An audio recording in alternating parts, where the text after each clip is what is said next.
Mom is in Control, episode 296, the counterintuitive way to manage your time for massive growth. Hey ladies, okay, so today's episode was inspired by two things. One, I have a new program coming out that I will tell you about towards the end of the podcast. So if that's something you're interested in, then hang on tight and listen at the end. It's the Mom is in Control Time and Energy Intensive. For more details, just go to momisincontrol.com/intensive. Okay, so I'm always searching the interwebs and thinking about motherhood. And time and energy are going to be the theme for the rest of October for me. But now I'm getting triggered, more and more triggered with these memes and blogs, massive mainstream blogs that I'm reading from bloggers. And it's really sad because, when I look and it says that these blogs have been shared like thousands and thousands of times. This is why, mainstream culture is what it is. And it's also why things can become so trendy, even if it's not healthy for you. So again, this blog post was being circled on Facebook, and it's called Moms Only Get 30 Minutes of Me Time a Day If You're Wondering Why We're So Bitchy. And I thought, okay, clever topic. Let me read this.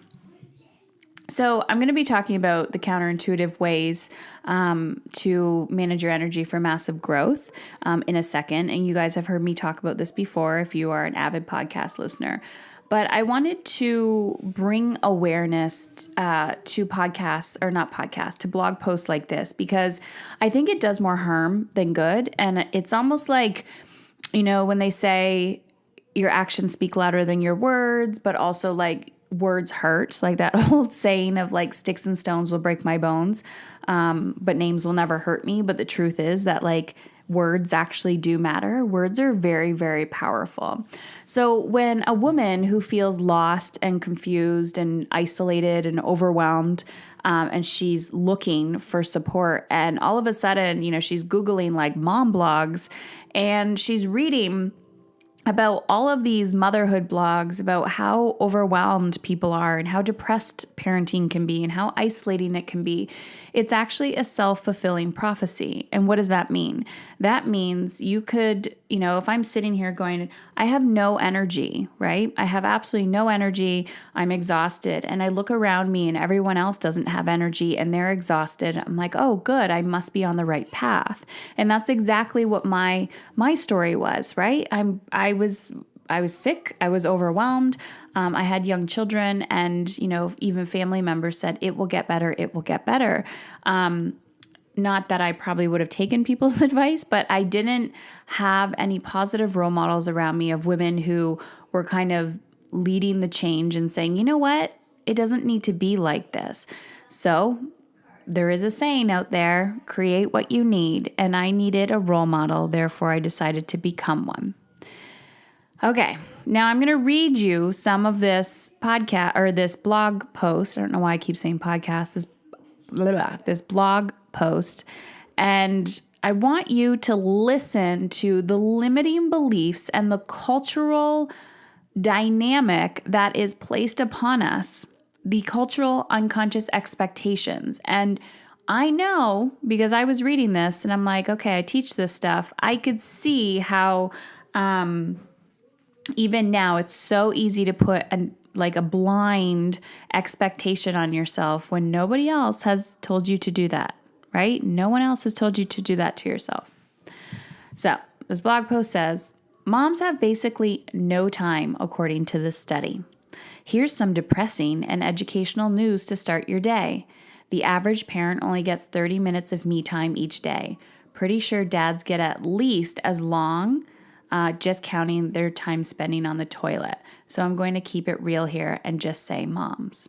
So one, you're already putting men down, which I'm not a fan of, because we're not, we're like, oh, he never shows up. Oh, he's just sitting and shitting on the toilet all day. No, he's not. He's doing way more than that. And it creates such a divide for this co-parenting that we crave.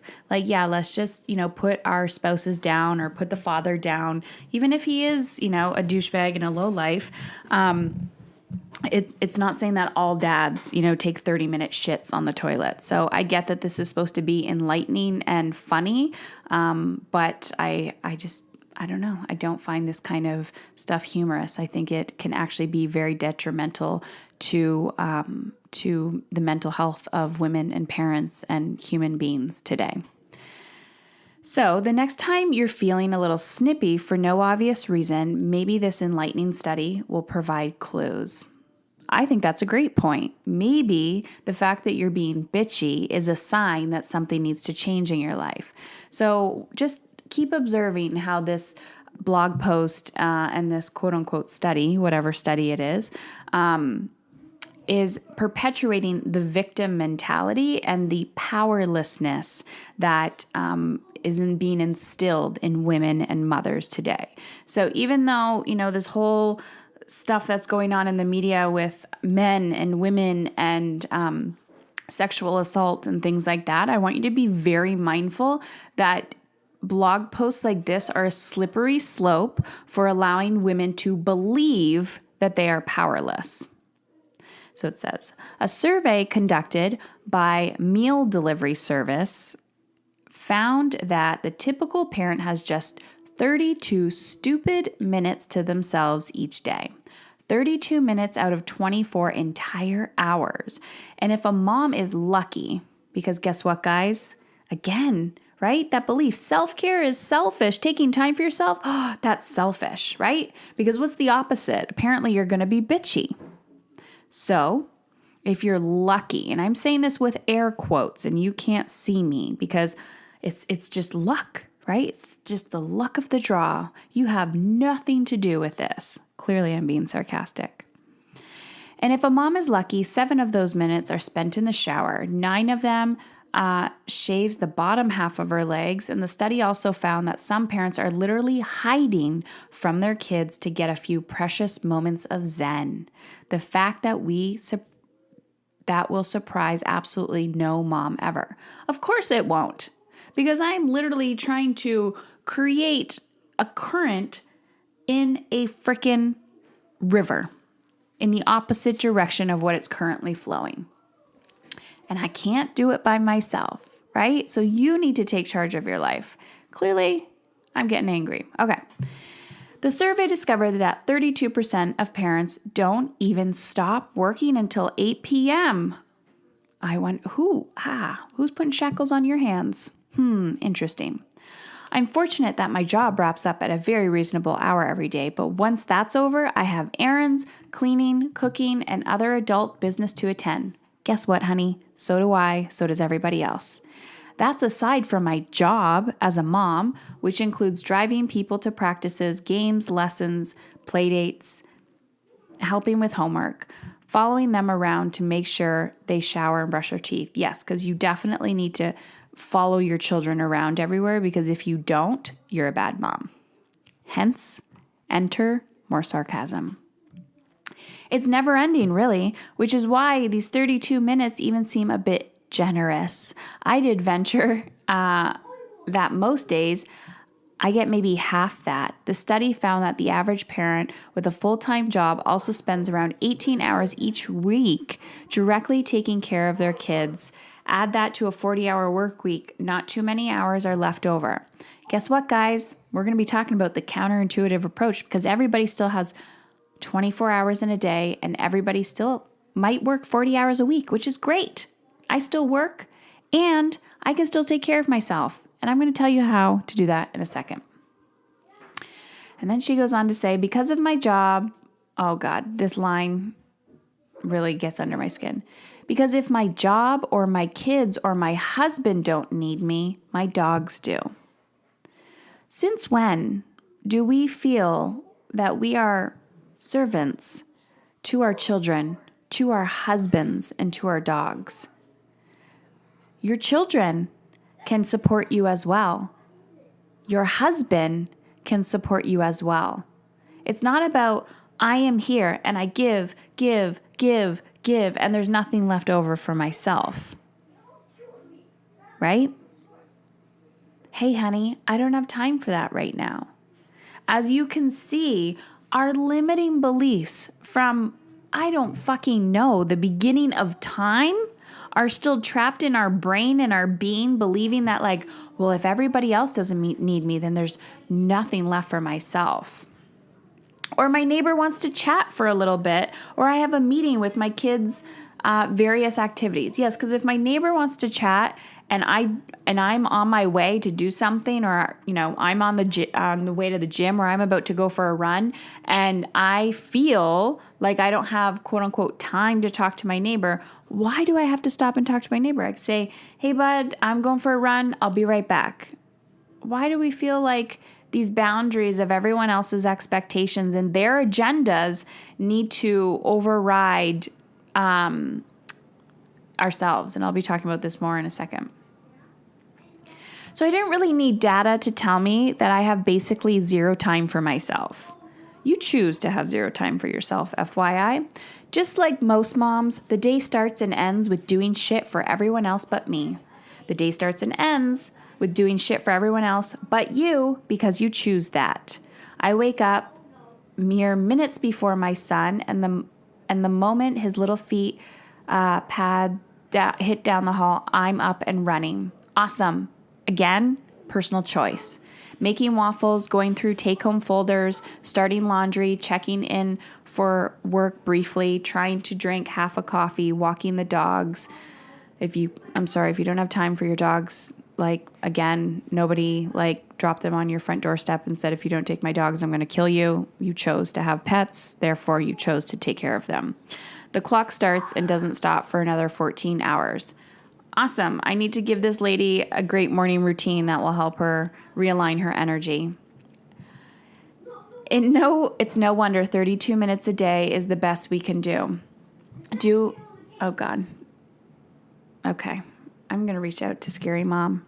If anyone knows this woman from Scary Mom, I want to talk to her. Her name is Valerie Williams. Okay. The last few sentences say, do I have a solution? Not really. The battle for alone time has been a struggle for moms since time. I guess parents hiding from their kids is more than just a funny meme. It's a survival tactic. Awesome. Okay, ladies, I know I'm kind of ripping through this blog post.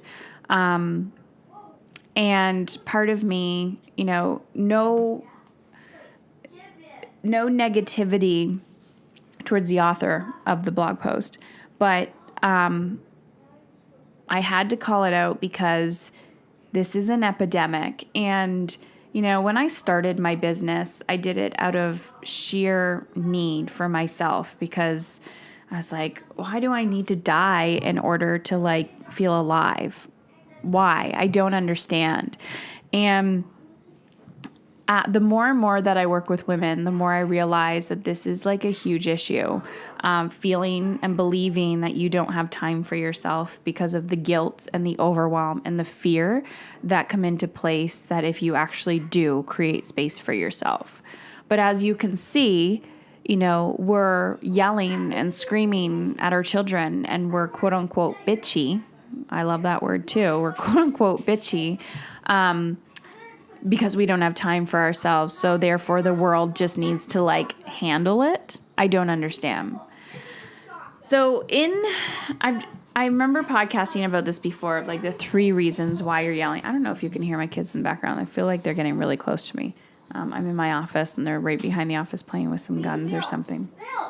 So anyways, a few podcasts ago, probably about 10-ish or less podcasts ago, I talked about, the real reasons why you're yelling and how to stop. And everyone wants to know, how do I get my child to listen to me? What specific words do I need to say? I try to say it in a nice voice, but why are they not listening? Why am I still yelling? And the truth is because you have absolutely no control over your energy. You have no control over your emotional well-being. You have no control over managing your big emotions. when yelling is your go-to. That's just a habit, right? Like I could literally have somebody scream in my face now and I could say, hey, like I see you're really upset. What's going on? Fight or flight response is a real thing. And when your body, when you've been in this constant state of stress, like overreaction for decades, it's not just going to change overnight, right? Like you need to have a deliberate plan, and you need to execute on that plan on a daily basis. And you need to be willing to take ownership for the words that come out of your mouth. And you need to take ownership for how you show up in the world.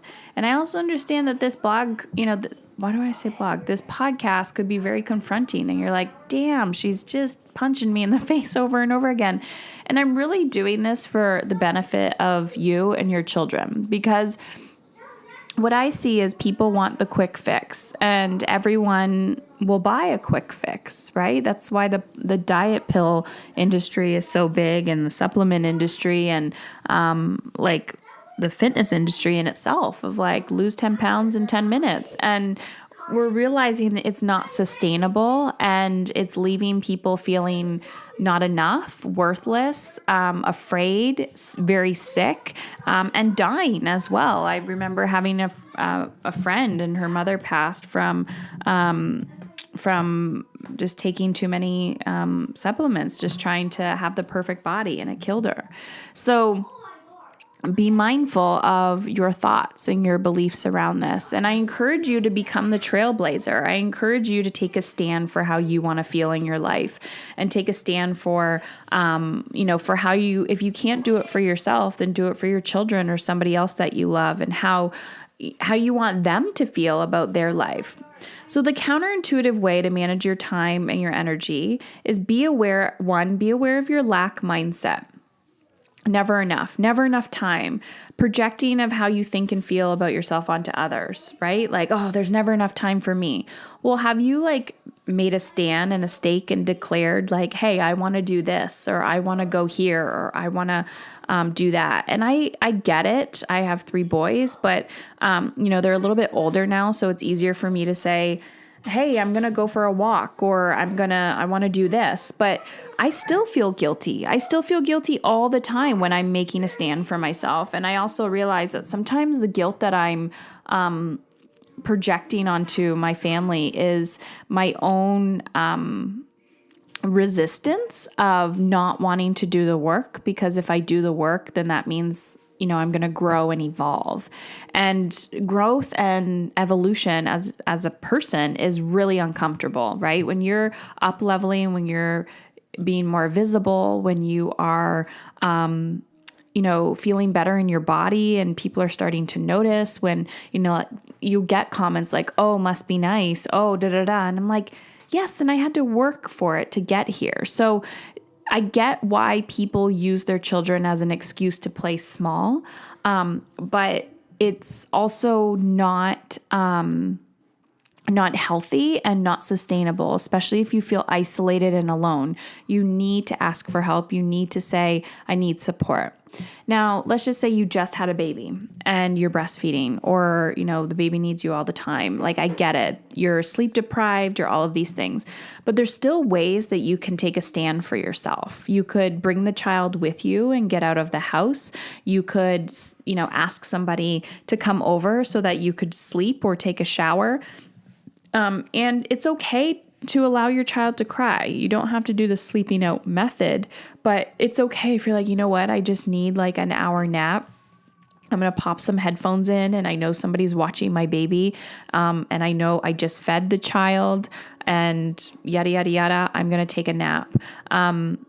You gotta take little sips of inspiration and ask yourself, what is my soul craving?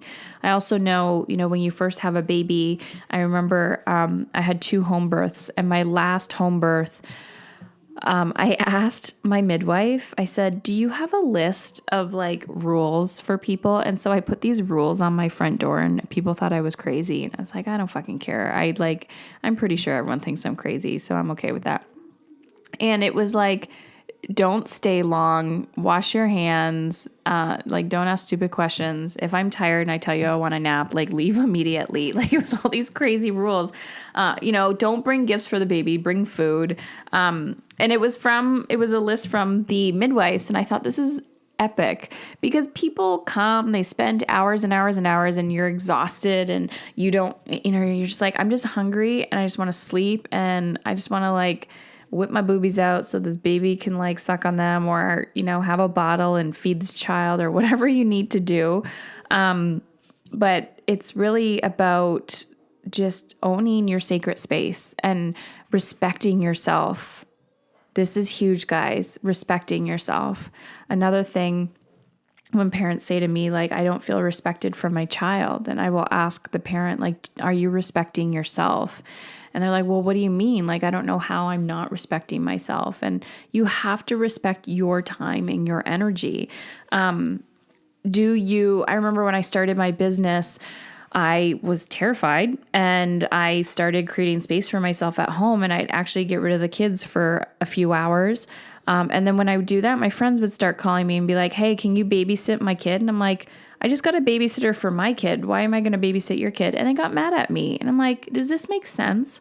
So realize the second you make any shift in your life, you're going to piss people off, and that's okay.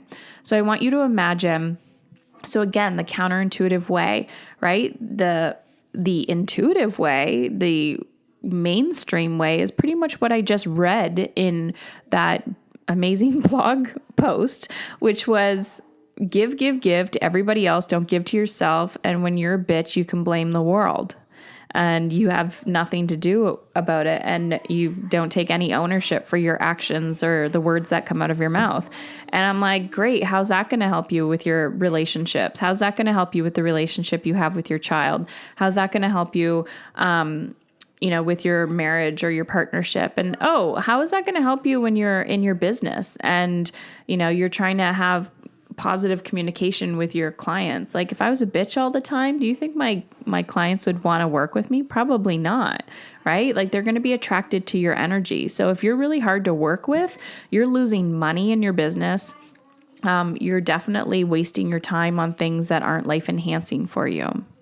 So the second way, for the counterintuitive way to manage your time for massive growth, get clear on how you want to feel and make that your North Star. So you've heard me talk about core desired feelings many, many times, right? So the way that I coach people is very different than a lot of what I've read in parenting books and what their therapists have told them and everything else like that. And I won't even have certain conversations because I think it's detrimental to somebody's health. So let's just say you took somebody who is allergic to pizza. I know that's random. And you put them on a meal plan, right? This is me. I don't do meal plans, but I'm just trying to give you a visual. You put them on a meal plan and it's like they have all these vegetables and you like if they eat pizza, they will die. Okay. Complaining about what is not working in your life is like eating pizza. So when I'm working with people and we're talking, I'm like, okay, let's create the meal plan, right? Let's work on the veggies. Let's focus our energy and attention on the veggies. And the person comes to me and they're like, pizza, pizza, pizza, pizza. I'm like, I am not going to give pizza any energy. Why? Because it's going to kill you. It's not serving you. So when I say to you, get clear on how you want to feel and make that your North Star. A lot of times people will say to me, I want to be patient, I want to feel strong, and I want to feel alive. Okay, let's just pretend those are the core desired feelings. Great. What actions are you taking on a daily basis to feel patient? What does the patience mean in your body and in your energy? What are you doing on a daily basis to feel strong? What are you doing on a daily basis to feel alive? If I ask you that question and you're like, I have no idea, it's going to take some time and energy and effort. Effort. You heard that? Effort. It's going to take some space to think about that and to have some clarity. And it might not come to you right away. But just because you know how you want to feel doesn't mean it's going to happen if you are not executing on those daily actions. This is why I love coaching, because that is where the shit goes down. That's where it gets really, really real. When you say to yourself, I want to feel alive. One, I have no idea how to do that. And two, oh my gosh, I have so much resistance to taking this daily action. That is where your North Star becomes everything. Because I'm telling you guys, an example, I want to feel strong in my body, right? I've been wanting to feel strong in my body forever. I feel strong in my body now. And it's like, I can just always take it to the next level. Well, Heather, being the ambitious go-getter that I was, I'd feel strong in my body and I would work out and then I would get sick, right? Probably about 50 podcasts ago, I'm always catching a cold or something.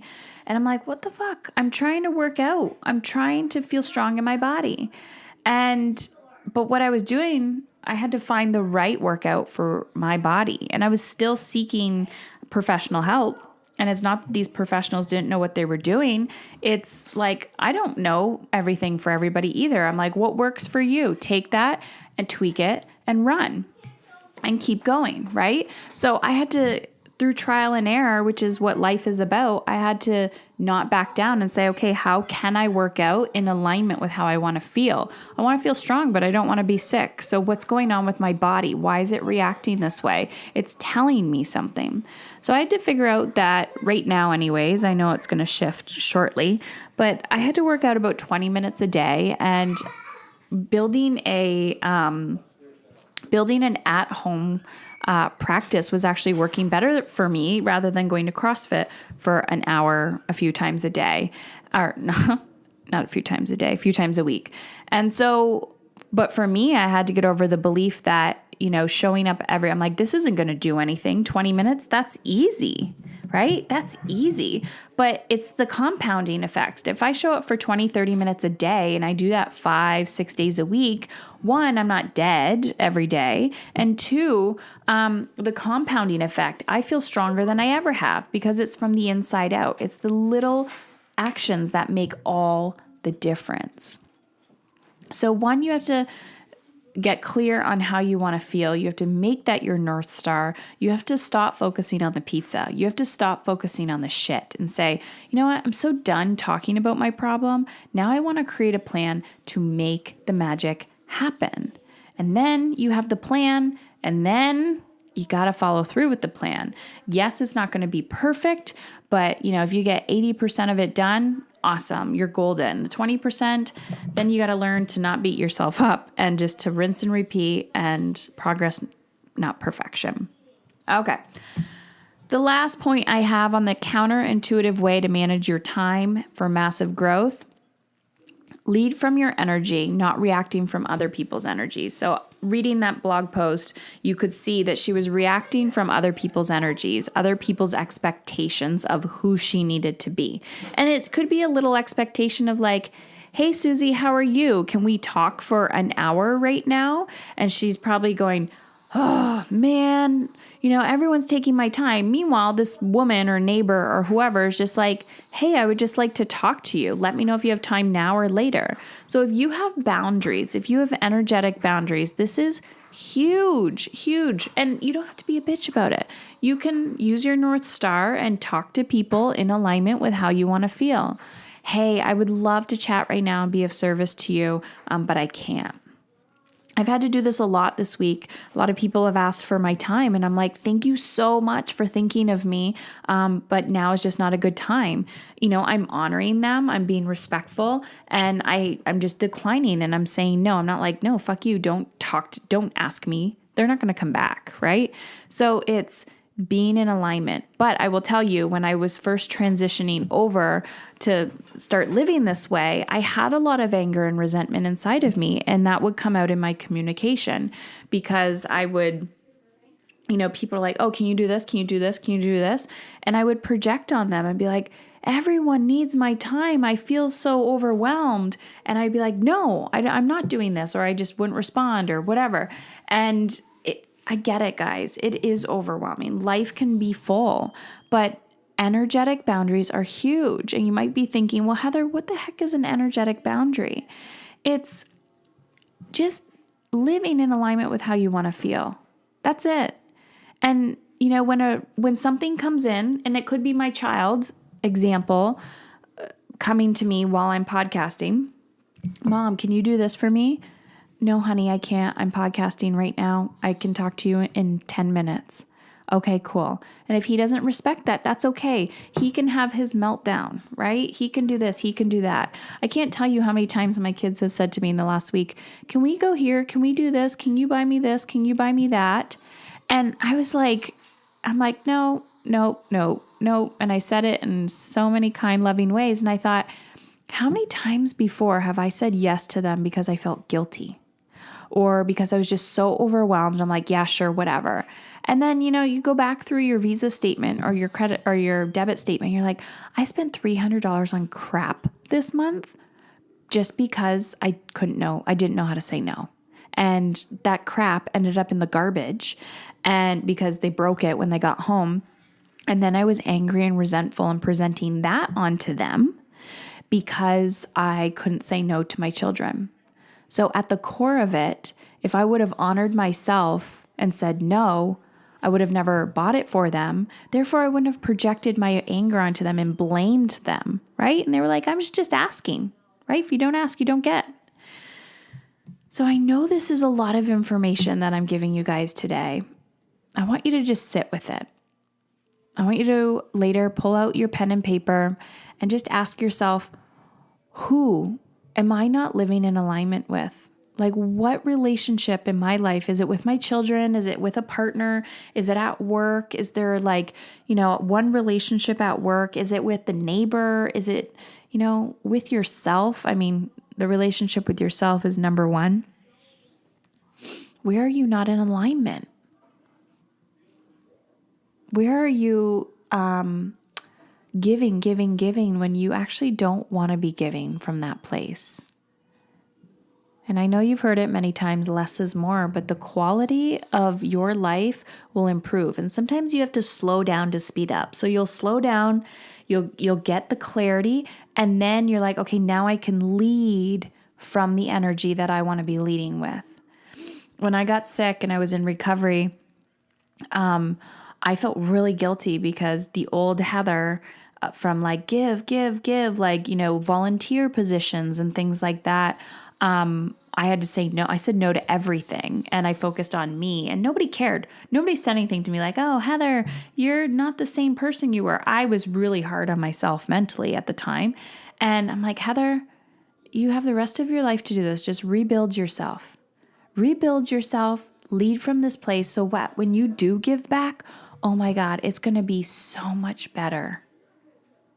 So you're constantly in this battle with yourself and your own beliefs and your own thoughts.